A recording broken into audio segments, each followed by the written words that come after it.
go to Pier 40, they have a bunch of tanks with different fish in there. Yeah, we do have a wet lab. Yeah. We actually have a free look-in tomorrow from 3 to 6 p.m. Right over there where it says I-1. Yep. So right now this section of our tide deck is called Maritime Scrub. So we have plants here like beach, plum, switchgrass, and all other types. And all these plants have a level of salt tolerance.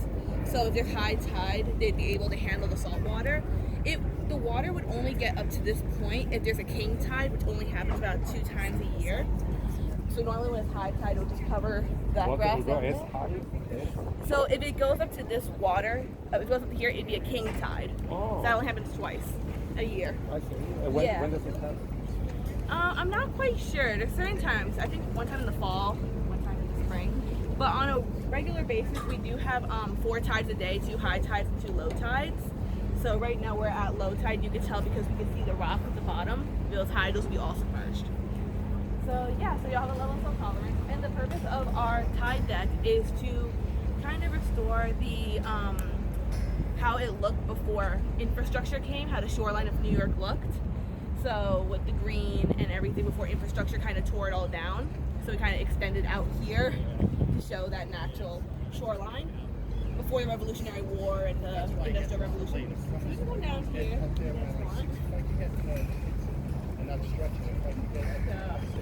Yeah, so this was built this came up here in September of 2020. So it's fairly new.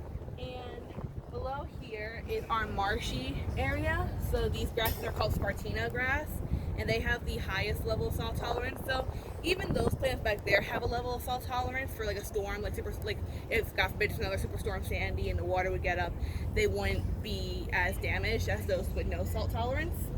But these are the most salt tolerant because they're closer to the water, and these would be submerged during high tide during the day. How salty is this area compared to the sea? It's less.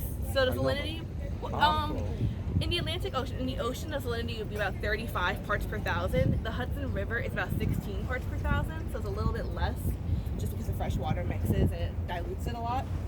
So yeah, so it's definitely not as salty. When we got our horseshoe crabs in the wet lab, we had to slowly, because they came from Jamaica Bay, which is fully salt water, we had to slowly adapt them to the Hudson by pouring water into their tank every half an hour so they can get, their salinity can get lower.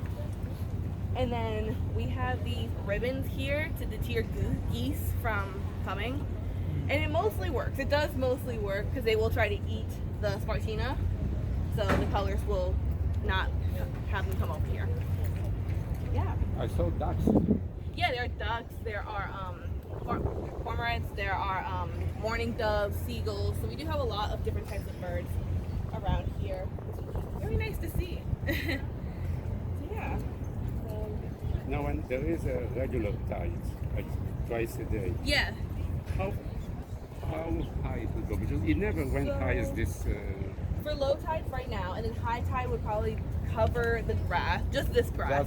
It wouldn't go above the wall. But during a king tide, it would cover that part only. So yeah. So we can come further down.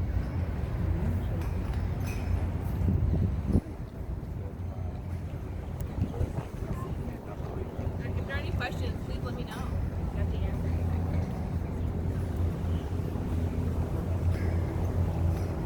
I believe so, yeah.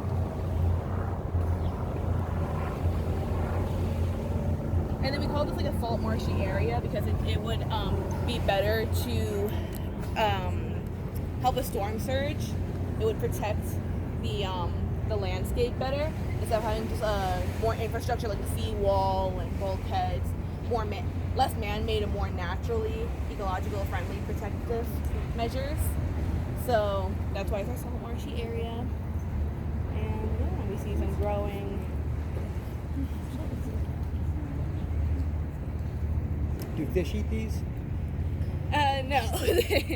No, they don't. Because I see like some of them are all chewed down or something. It's probably the birds. Yeah. Sometimes the geese don't really care and they'll just go beyond the little tape and they don't care. They'll eat anything, yeah. They'll just be like, we're hungry, we're gonna eat, we don't care. So we get down to and there are some ducks right there. Beautiful. Beautiful example. Then I love the very much. It's pretty sweet. And these are single. Oh, really? Yeah. Oh. Too bad. There's 7 3 weeks old. There's 5 more. Ducklings are so cute. I love them. They're adorable. They're adorable. So back here we have, so this is called our tide pools, and we ingrate holes in these rocks so that when there is high tide, the water will fill up the holes in the rocks. And then some of our field science assistant interns, they come down here like twice a week, and they'll see what was collected in the tide pool. So sometimes we get little fish, little phytoplankton, zooplankton, shrimps, and we see some birds eating out of them because there's stuff that they can eat within the tide pools. It also helps us measure the water quality by monitoring what kind of organisms will be catching the tide pools, because then we have a sense of what's in the Hudson River, and that can just indicate like, oh, the presence of this means the Hudson River is thriving, the water quality is better.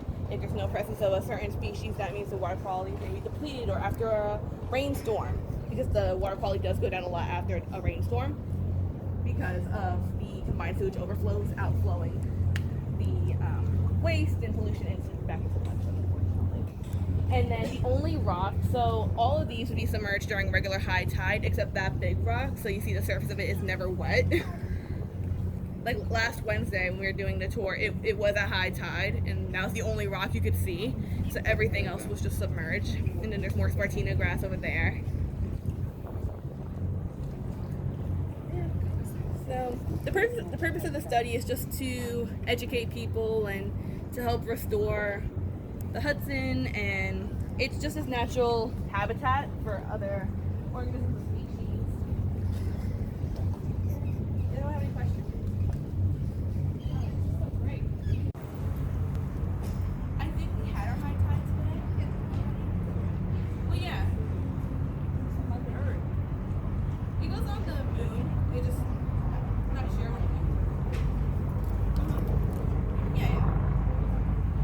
I'm not sure when it was today. I really love. I have to measure that. I have to go on my phone really time.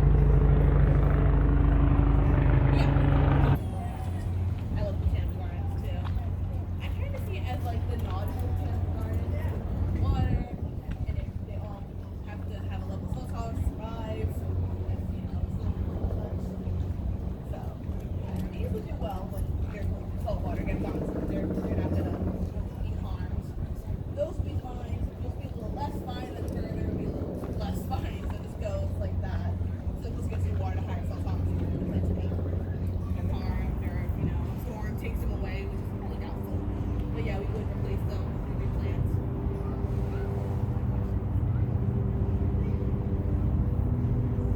I was so happy when this park was built. Yeah. That was during COVID times. It was like I walked Yeah. It was such a nice to see something new. And then, yeah, and then Right. I don't know exactly what street it turns into bay, but yeah, basically.